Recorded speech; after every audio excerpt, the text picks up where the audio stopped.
Если тормозит YouTube, в описании ссылка, как ускорить. Для тех, кто внимательно следит за всеми движениями на линии фронта, главными событиями первой недели 2025 года стали взятие российской армии города Курахово и попытка нового наступления ВСУ в Курской области. С точки зрения вовлеченного наблюдателя, на этой войне постоянно происходит что-то новое. Атаки сменяются контратаками, в сводках появляются названия новых населенных пунктов, ВСУ применяют какие-то невиданные средства радиоэлектронной борьбы, армия России приспосабливается и запускает баражирующие боеприпасы с оптоволоконной связью, на проводе прям, им помехи нипочем. Одна из моделей дронов на оптоволокне почему-то получила название «Князь Вандал Новгородский» или сокращенно КВН. Однако в масштабах двух крупнейших стран Европы фронт давно уже стоит на месте. Просто факты из Википедии. Площадь Москвы составляет 2561 квадратный километр. Так вот, все территориальные потери и приобретения сторон за последний год в совокупности умещаются в две Москвы. А максимальное продвижение в глубину, что украинской, что российской территории, сопоставимо с расстояниями, которые жители московских окраин наматывают каждый день, пока едут на работу в центр города. Тренированный человек за один день преодолеет такую дистанцию пешком. Уж даже не последний год, а, наверное, последние два, начиная с 23-го года, в любом из локальных сражений мы не беремся назвать победителя, потому что в этой бойне победителей быть не может.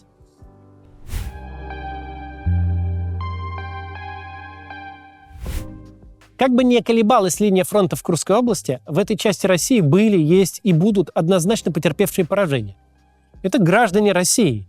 Во-первых, непосредственно жители области, те, у кого разрушен привычный уклад, сожжены дома, потеряно все нажитое. Во-вторых, проигравшим может почувствовать себя каждый россиянин, даже если живет за тысячи километров от места событий. И проигравшим отнюдь не по вине ВСУ. Речь о коммуникации со своей же властью.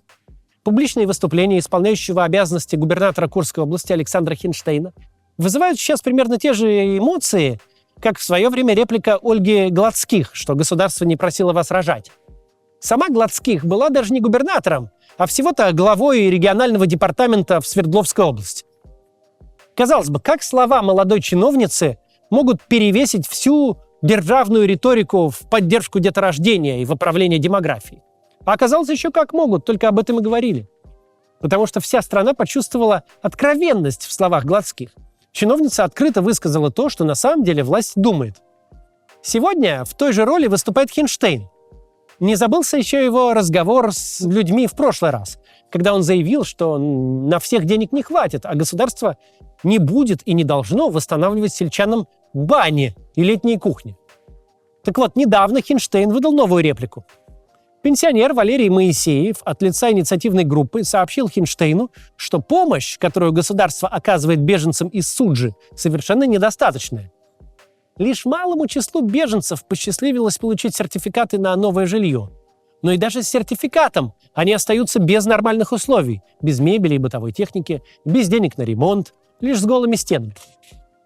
Особенно страдают люди старшего возраста. На крошечную российскую пенсию и прожить-то сложно, а купить что-то для комфортной жизни тем более. У самого Моисеева пенсия 11 700 рублей. Поэтому, по словам пенсионера, беженцам нужно выплачивать как минимум 825 тысяч рублей дополнительных компенсаций. Чтобы усилить свое выступление, Валерий Моисеев заметил, что до войны он и его соседи ни о чем у властей не просили. И после этих слов Хинштейна понесло. Вы говорите, что у государства ничего не просили? У меня такое ощущение, что до 22 года вы существовали на необитаемом острове. Что, не было дорог, не было больниц, не было школ? Что, вы не получали никакой помощи? И что, не государство вам платило пенсии? А она откуда-то приходила сама по себе, что ли? И вот эта позиция, что государство нам ни в чем не помогало, а теперь государство помоги. Мне кажется, это не совсем честный, говорит Хинштейн. В словах Хинштейна, как и в прошлом у Гладских, фигурирует некое государство, представленное вовсе не гражданами России и существующее не на деньги россиян, а такое государство, от которого особо назойливым россиянам вообще следовало бы отстать. И нет сомнений, что этим самым государством чиновники видят сами себя. Бои и разрушения на территории России могут быть локализованы в приграничных районах, а вот монологи статусного единоросса относятся ко всей стране и влияют на всех. Сдвинется ли линия фронта на несколько километров в ту или иную сторону, проигравшими все равно будут россияне. Все издержки, что от отступления, что от наступления, в итоге оплачивать россиянину. Чиновники, искренне верящие, что они и есть государство, гражданину ничего не должны, а он, гражданин, им должен за пенсии, дороги и больницы. Как будто появились они по чиновничьей милости, а не сами граждане их оплачивали своими налогами и строили своими руками. В этой причудливой картине мира не существует априори никакой такой временной точки, до которой россиянину нужно дотерпеть, чтобы получить награду. В награду за долготерпение россиянину положено лишь расплатиться по всем счетам и больше ничего. Власть думает именно так, и отдельные ее представители в порыве откровенности говорят об этом вслух. Никакой победы россиянам не достанется, как бы ни развивались события на войне. Победа для них не предусмотрена изначально, да и в принципе в войне в такой ее быть не может.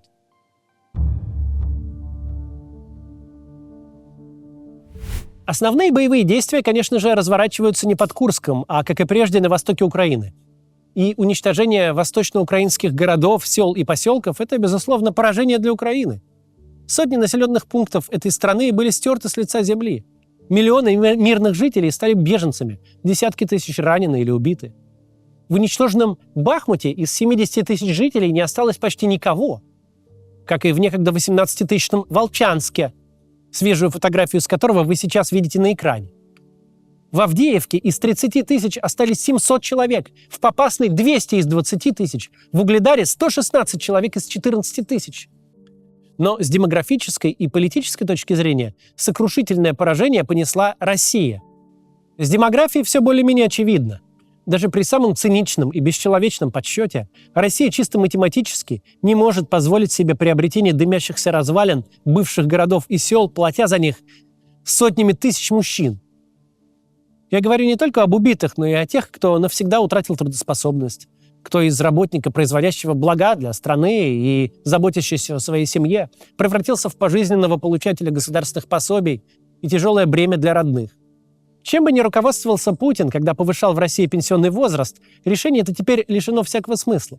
Потеряв конечности, органы чувств или даже способность себя обслуживать, покалеченный солдат может выйти на пенсию и в 30, и в 20. Фактически он всю жизнь на пенсии проживет. В России будут меняться исторические эпохи, меняться власть, но необходимость содержать целую армию инвалидов войны останется с нами на ближайшие полвека. Содержать их будет непросто.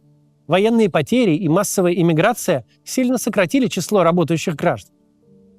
Легко представить ситуацию, когда новые власти будут всячески открещиваться от необходимости обеспечивать военных инвалидов. Еще политические очки смогут себе набивать на лозунге «Хватит кормить СВОшников». Причем я-то, как мягкотелый либерал, буду выступать за человечное отношение к этим людям. И за то, чтобы они были заметными. Ибо государство не имеет права изувечить сотни тысяч своих же граждан, а потом стыдливо прятать их от общества, делать так, чтобы те больше не выходили из квартир, не смущали окружающих своим видом и тихонько прозябали в нищете. Однако я упомянул не только демографию, но и политику. Речь в данном случае вовсе не об отношениях с Западом. Как раз западный политический истеблишмент крайне гибок. Достаточно посмотреть на визиты американских и европейских делегатов в Сирию. Еще месяц назад за голову Абу Мухаммада Аль-Джулани Госдеп США предлагал $10 миллионов. Сегодня же западные дипломаты по очереди протягивают ему руку. Джулани еще и привередничает. Мужчине руку пожму, а женщине не пожму. И министры иностранных дел Германии заблюривают на фотографиях с ним, потому что она женщина. Но никаких реакций особенно в связи с этим не следует. После войны и смены власти восстановить отношения с Западом будет не так-то и сложно. Да, отмена всех санкций может растянуться на многие годы, но те из них, которые приносят издержки для всех сторон, эти санкции можно снять едва ли не одним днем. А руки друг другу пожать и того проще. Однако есть вопрос гораздо более фундаментальный, чем переменчивые отношения с переменчивыми западными политиками. И это Донбасс. Парадокс нынешней ситуации в том, что ровно те российские спикеры, кто поднял этот регион на свои знамена, эти спикеры как раз и не понимают специфики украинского Донбасса в частности и всего востока Украины в целом. Потому что не осознают, что для России означает превращение востока Украины в безлюдную пустыню. Донецкая, Луганская, Харьковская области на протяжении всех постсоветских десятилетий служили мостом между Украиной и Россией. Евромайдан 2014 года и последующие боевые действия на Донбассе только лишний раз подчеркнули особое значение восточноукраинских областей. В период между 2014 и 2022 годом позиция миллионов жителей Донбасса и тех областей была такой серединой. Мы не хотим отделяться от Украины и присоединяться к самопровозглашенным республикам. Мы хотим тесных связей с Россией. Отсутствие сепаратистских настроений в регионе опытным путем доказал Игорь Стрелков-Гиркин. В 2014 году он со своим отрядом дошел гораздо дальше, чем сейчас дошла российская армия, аж до самого Славянска. Но нигде не смог найти сторонников, не считая нескольких десятков маргиналов. И это на многомиллионный регион. И вот наступил момент, когда каждый дончанин, способный носить оружие и готовый его применить по врагам своего народа, может приехать и получить оружие прямо в руки. Получить и встать в строй ополчения, чтобы изгнать карателей за пределы родной земли. Но что же мы видим? Все, что угодно, но только не толпы добровольцев у ворот наших штабов. И Стрелков отступил. А Славянск, Марьинка, Бахмут, тогдашний Артемовск, и все прочие города западнее Донецка остались с Украиной. Но внутри Украины до 24 февраля 2022 года они оставались городами весьма пророссийски настроенными. Об этом мы довольно смело можем судить по электоральному поведению живших там людей. На местном уровне вся власть оказывалась у представителей русскоязычных и в той или иной степени пророссийских партий. На уровне государства восток Украины обеспечивал солидное представительство русофилов, если можно так сказать, в Верховной Раде. В Киеве можно было провести хоть 10 майданов, но жители городов на востоке страны все равно говорили бы по-русски, ездили бы в соседнюю для них Россию, массово голосовали бы за политиков, ориентированных скорее на Москву, чем на Брюссель. Потому что фундаментальную пророссийскость русскоязычного востока Украины невозможно было изменить никакими майданами. Пророссийскость можно было уничтожить, только уничтожив сам восток Украины. И именно этого за последние 3 года добился Путин. А повторю вопрос. Понесла ли Украина урон от того, что десятки ее городов и сотни сел российская армия обезлюдила и сравняла с землей? Безусловно, понесла. Но непоправимый урон понесла и Россия. Внутри Украины десятилетиями существовал регион, который как бы примагничивал ее к нашей стране. Так было при Януковиче, при Порошенко, при Зеленском, да и раньше. И могло так быть всегда, но теперь не будет. Крайне сомнительно, но, может быть, когда-нибудь удастся восстановить город Бахмут. Однако в восстановленном городе уже никогда не будет тех самых 70 тысяч бахмутовцев, которые придерживались вот этой вот политической позиции. Оставаться частью Украины, но выступать за союзничество с Москвой. Их уже не будет. Таких бахмутов, которые гарантировали политические, экономические и культурные связи между Украиной и Россией, были десятки. А вместе с селами и поселками сотни. А теперь их нет. И не будет, как бы ни менялась власть ни в России, ни в Украине. Кто бы кому как руки в будущем не пожимал. Украина – это крупнейший сосед России в Европе. Через нее до недавнего времени шел российский транзит газа и не только, да и вообще в целом. Украина действительно важная для России страна. Во многом поважнее, чем Соединенные Штаты, например. Да вот только договориться о чем-то теперь и на годы вперед проще с далекой Америкой, чем с близкой Украиной. В будущем огромным достижением будет выстраивание с ней отношений с нуля. Ведь сегодня даже до нуля бесконечно далеко. Россия проиграла войну против Украины в тот день и час, когда Путин начал полномасштабное вторжение. В начале ролика я через запятую упомянул Курск и Курахово. И неспроста. Да, под Курском боевые действия совсем уж очевидным образом ведутся против интересов России. Иностранная армия зашла на территорию нашей страны. В результате боев сгорают целые деревни. Однако должно быть также очевидно, что в Курахово российская армия также действует против интересов своего же государства. Если мы подразумеваем под государством Россию, а не единую Россию, то совершенно любое сражение на этой войне вредно для настоящего и будущего нашего государства, независимо от исхода. Это сражение проиграно уже потому, что вообще состоялось. Если открыть в Википедии статью «Бои за Угледар», там будет написано 24 августа 22 года – 1 октября 24 года. Победа вооруженных сил России. Но с точки зрения как внутренних, так и внешнеполитических интересов государства битва за Угледар не была выиграна Россией 1 октября 24. Она была проиграна 24 августа 22, потому что в принципе началась.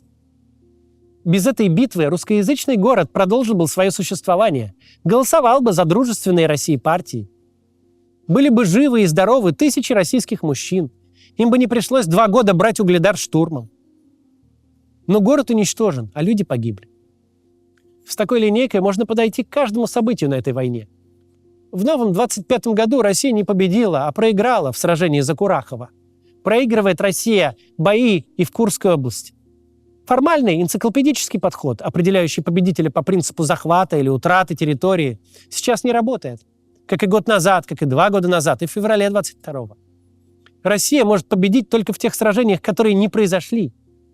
Если, конечно, мы говорим именно о России, о ее гражданах, а не об отдельных персоналиях, почему-то именующих себя государств. Наша страна была до них и будет после них. И надо уже сейчас думать о том, какой Россия будет.